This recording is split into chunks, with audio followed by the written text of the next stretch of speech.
I think it's safe to say March is an absolutely insane month for cozy gamers, as not only did we just have an indie direct filled with brand new cozy games, we also have a ton of other cozy game announcements this week that the direct didn't even cover, and we have a month packed filled with some of the biggest cozy game releases of the year, and today we're going to go through all of it. Now first up, let's talk all about the cozy gaming news, and let's start with one of the biggest announcements, and that was from Moonlight Peaks.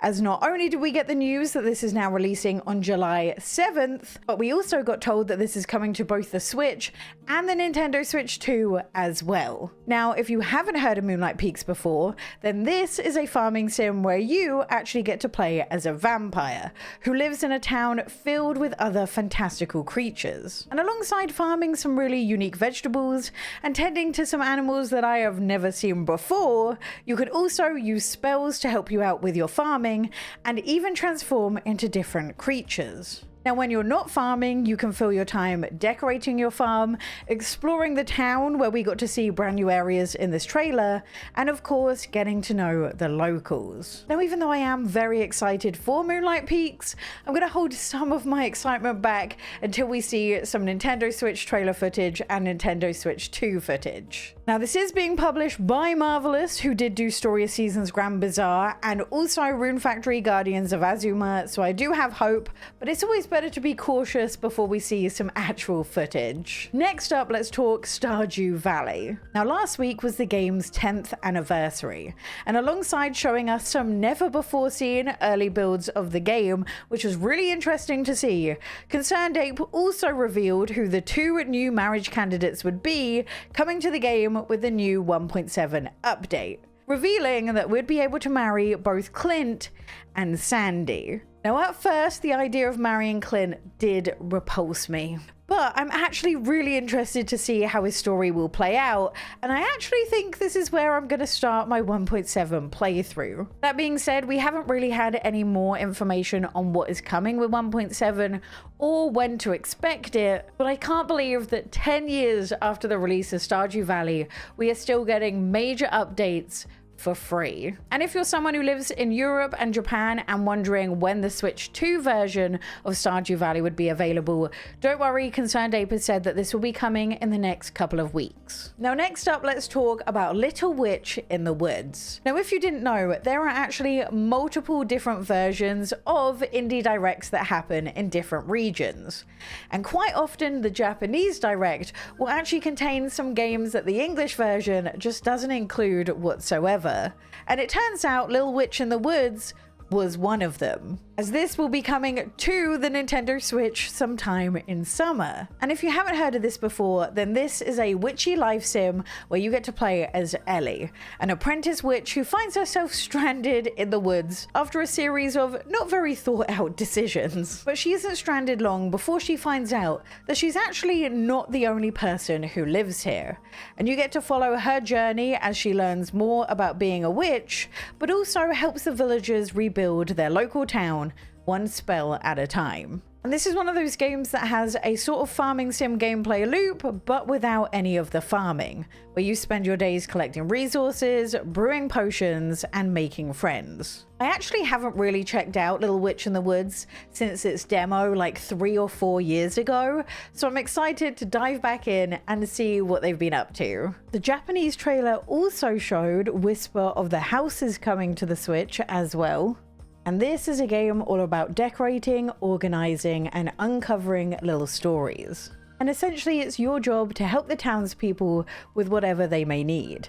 And this could be anything from moving them into new homes, or even helping to set up brand new shops.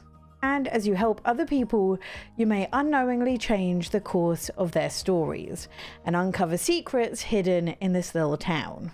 And so long as I translated this right, this will be coming to the Switch in May. Next up, let's talk about Outbound, which actually has a demo that you can play right now on both the Switch and the Switch 2. This is an open world exploration game where you start with nothing more than your camper van. And as you explore every colorful biome you encounter, you'll be able to collect resources and begin to craft different items to aid you on your journey. And this will be anything from machines that will help you process resources, or even a garden to grow your own food. And over time, your simple camper van will grow into the home of your dreams. Now, I've played the demo already on PC, and I do really like this mix between exploration, salvaging, and crafting, which you can either do by yourself or in multiplayer as well. But the best part is we now got a release date, with the game coming out on April 23rd, which really isn't as far away as I expected. Then we got some news about Widow.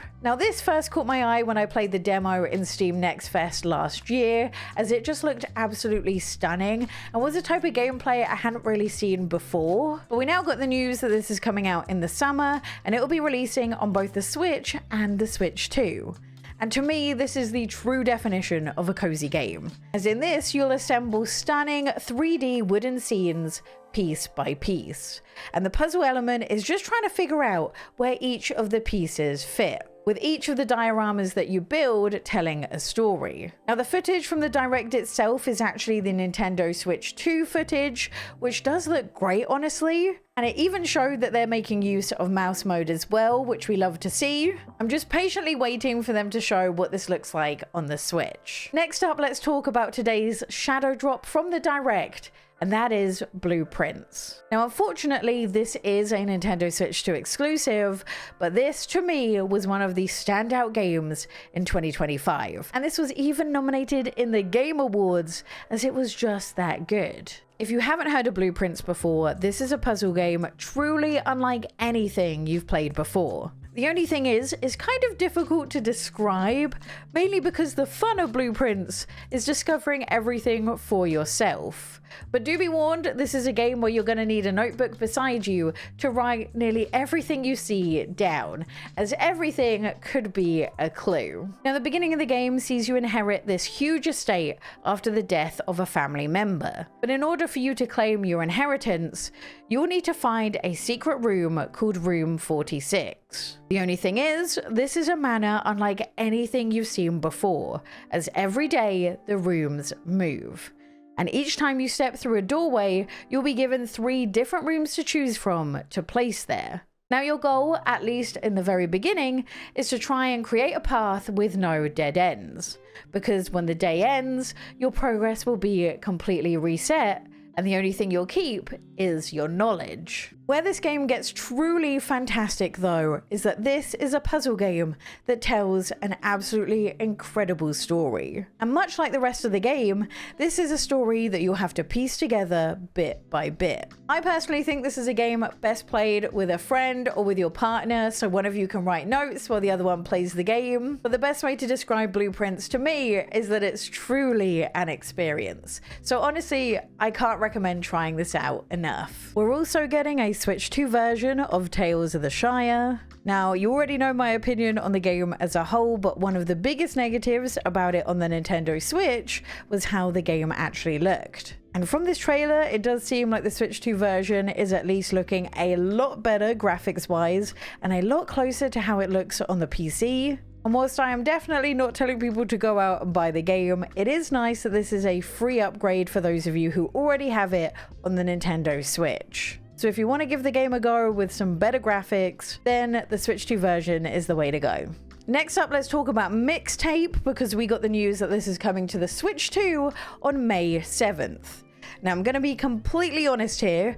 This does look a little bit rough from the trailer they've given us, because this right here is the equivalent trailer but on PC. So even though this is a Switch 2 exclusive, there is a huge difference. So I do hope the final game looks a little bit better than this does. Now, this is a game I have had my eye on because it sounds incredible, as this follows 3 friends as they embark on their final adventure. And this is a game as much about its music as it is the story, where you get to live through all of their pivotal moments that shape them into the people and friends that they are today. I do hope we'll see a couple more trailers about how this looks on the Switch 2 before it's released, but even though I've got my eye on it, I'm not sure this is a Switch 2 game for me. Next up, let's talk about Grave Seasons, because this showed its face briefly at the Nintendo Direct. And for those of you who don't know, this is a farming sim with a scary twist, as you'll need to uncover the serial killer who's been killing different villagers in the town you've just moved to. And this means that you'll have to play this farming sim unlike any you've played before. Now, thankfully, we won't have to wait long for this game, as it just got announced that this is coming to the Switch sometime this summer. Another game coming to both the Switch and Switch 2 on April 30th is Incombini. This is a narrative-driven shop sim all about connection, nostalgia, and the quiet beauty of daily life set in 1990s Japan. And even though this is a shop sim, the game's focus is actually more so on the conversations you have with your customers than it is about the day-to-day shop sim mechanics, which is something that really caught my eye. And whilst I am a little bit worried about how this is going to perform on the Switch and the Switch 2, the trailer footage does look great so far. Then we have Tome 2, which got announced to be coming to the Switch in the summer. Now, if you haven't heard of Tome before, then this is actually a really unique game, not just because it's all in black and white. You see, in this, you play as a photographer who sets out to uncover and capture these mysterious events known as tomes. And you'll need to jump and climb your way across the world through different regions in order to try and get the perfect picture. And honestly, I'm going to take this as my sign to play Tome, because that's actually a game I have never played before, and clearly I need to. So that's it for the Cozy Gaming news, which I understand is an awful lot because we've been given so much this week. But now it's time to cover just a couple of the upcoming releases that have caught my eye in March. And we're starting off with the big one, which is Pootopia. Now, it's safe to say I've been excited for Pootopia ever since it first got announced, because I honestly feel like Pokemon are wasted on games that make you battle with them. They're far too cute for that, and I'm so glad they finally realized this. I think the best way to explain how I felt about Pootopia is that I thought it looked good after the first trailer, and then every single trailer after that, things got even better. What you're watching right now is actually the developers playing on their island, and you can see that there's a ton of stuff that wasn't even mentioned in any of the previous trailers. But this just looks to be a life sim that has every single element of a life sim from every other game I've ever played, all in one place. There's crafting, there's cooking, you can decorate, but then you also have tasks and quests to carry out for each of the Pokemon that you get on your island.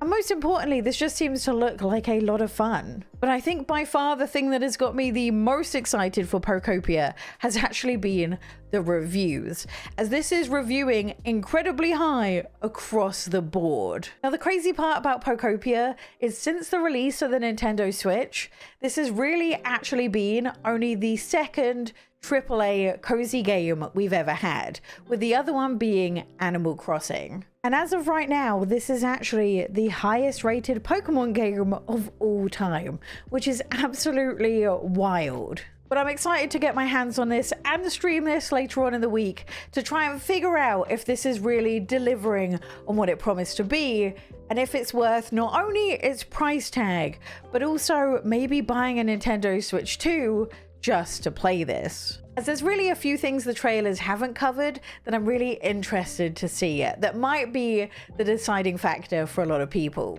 Now, March 5th is actually an incredibly busy day, as this is also the release day for Planet of Lana 2, which is also coming to both the Switch and the Switch 2. Now, this is a continuation of the story of the original Planet of Lana, so you will definitely want to play that game before you play the second, in my opinion, to get the full experience. But this will follow Lana and her adorable companion Mui, who stand together to fight against the forces trying to reshape their world. You see, new technologies have come to the planet, and with it has come greed, imbalance, and division. Now, one thing the Planet of Lana games do incredibly well is tell a story without any words whatsoever. I will say though, this isn't cozy in the traditional sense, because there will be enemies that do attack you and make things pretty stressful. That being said, this is gorgeous, and it's described described as being a cinematic puzzle adventure with a little bit of a darker tone than the original has. Then on March 13th, we have Monster Hunter Stories 3.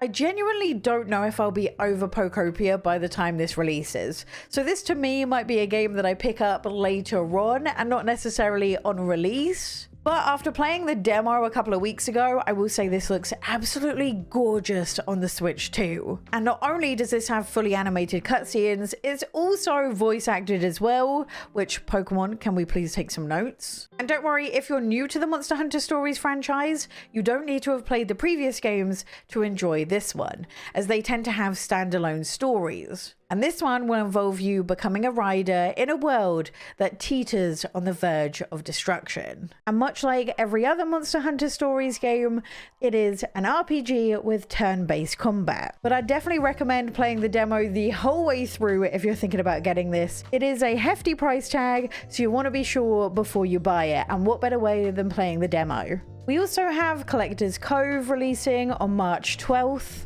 Now do bear in mind, there is no Nintendo Switch trailer, so this is the PC version and not the Switch version. We'll have to wait for release day to see how it actually looks on the Switch itself. But this is a farming adventure where you sail on your animal friend. An animal which you get to customize yourself, might I add. And as you sail across the ocean, you'll be able to uncover brand new islands to explore and cultivate your very own farm on the deck of your ship that's also an animal.